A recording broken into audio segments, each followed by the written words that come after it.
Welcome to Shruti Akash YouTube channel. ಇವತ್ತಿನ ದಿನ ನಾವು ಕ್ಯಾಪ್ಸಿಕಮ್ ಬಜ್ಜಿ ಮಾಡೋದು ಹೇಗೆ ಅಂತ ನೋಡೋಣ. ಇದು ಈವ್ನಿಂಗ್ ಸ್ನ್ಯಾಕ್ಸ್ಗೆ ಮತ್ತು ಲಂಚ್ ಜೊತೆಗೆ ತಿನ್ನೋಕ್ಕೆ ತುಂಬಾ ಟೇಸ್ಟಿಯಾಗಿರುತ್ತೆ. ಬನ್ನಿ ಹೇಗೆ ಮಾಡೋದು ಅಂತ ನೋಡೋಣ.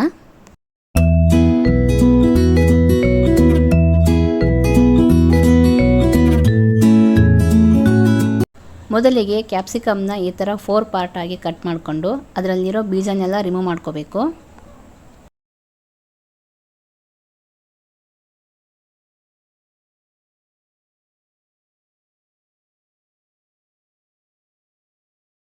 ಇನ್ನು ಯಾರೆಲ್ಲ ನನ್ನ ಚಾನಲ್ನ ಸಬ್ಸ್ಕ್ರೈಬ್ ಮಾಡ್ಕೊಂಡಿಲ್ವೋ ಪ್ಲೀಸ್ ಸಬ್ಸ್ಕ್ರೈಬ್ ಮಾಡ್ಕೊಳ್ಳಿ ಆ್ಯಂಡ್ ಸಪೋರ್ಟ್ ಮಾಡಿ.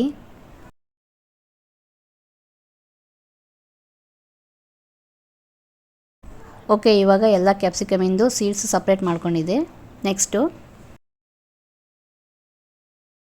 ಒಂದು ಬೌಲಿಗೆ 3 ಕಪ್ಪಷ್ಟು ಕಡಲೆ ಹಿಟ್ಟು, ಅರ್ಧ ಟೇಬಲ್ ಸ್ಪೂನಷ್ಟು ಅಜ್ವಾನ, 1/4 ಟೇಬಲ್ ಸ್ಪೂನಷ್ಟು ಸೋಡಾ ಪುಡಿ, ಅರ್ಧ ಟೇಬಲ್ ಸ್ಪೂನಷ್ಟು ಉಪ್ಪು ಮತ್ತು ಸ್ವಲ್ಪ ನೀರನ್ನು ಹಾಕಿ ಚೆನ್ನಾಗಿ ಮಿಕ್ಸ್ ಮಾಡ್ಕೊಳ್ಳಿ.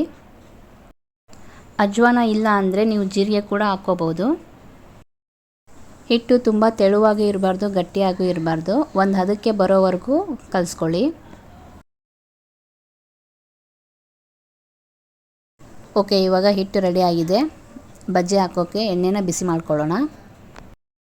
ಎಣ್ಣೆ ಕಾದ ನಂತರ ಒಂದೊಂದೇ ಕ್ಯಾಪ್ಸಿಕಮ್ ತಗೊಂಡು ಹಿಟ್ಟಲ್ಲಿ ಅದ್ಬಿಟ್ಟು ಎಣ್ಣೆಗೆ ಹಾಕಿ.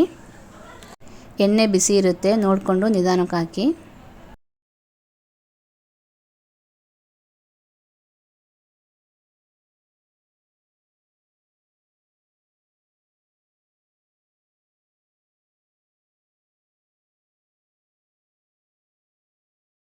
ಓಕೆ, ಇವಾಗ ಇದನ್ನು 2 to 3 ಮಿನಿಟ್ಸ್ವರೆಗೂ ಬೇಯಿಸ್ಕೊಳ್ಬೇಕು.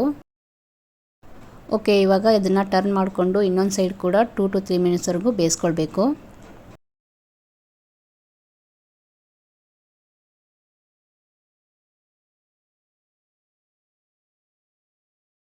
ಓಕೆ, ಇವಾಗ ಇದು ಕಂಪ್ಲೀಟಾಗಿ ರೆಡಿ ಆಗಿದೆ. ಇದನ್ನು ಒಂದು ಸರ್ವಿಂಗ್ ಪ್ಲೇಟಿಗೆ ಹಾಕೊಳ್ಳೋಣ.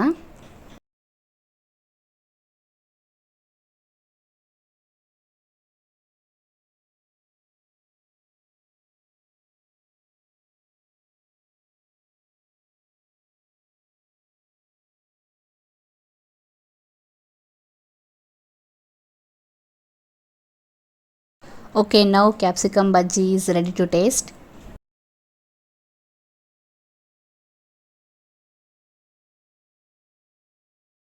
ಓಕೆ ಗಾಯ್ಸ್, ಟೇಸ್ಟ್ ಅಂತೂ ತುಂಬಾ ಚೆನ್ನಾಗಿದೆ. ನೀವು ಒಂದ್ಸಲ ನಿಮ್ಮ ಮನೇಲಿ ಟ್ರೈ ಮಾಡಿ ಹೇಗಿದೆ ಅಂತ ಕಮೆಂಟ್ ಮಾಡಿ. ಇಷ್ಟ ಆದರೆ ಲೈಕ್ ಮಾಡಿ. ಇದೇ ಥರ ಹೆಚ್ಚಿನ ವಿಡಿಯೋಗಳಿಗಾಗಿ ಶ್ರುತಿ ಆಕಾಶ್ ಯೂಟ್ಯೂಬ್ ಚಾನಲ್ನ ಸಬ್ಸ್ಕ್ರೈಬ್ ಮಾಡ್ಕೊಳ್ಳಿ. Thank you.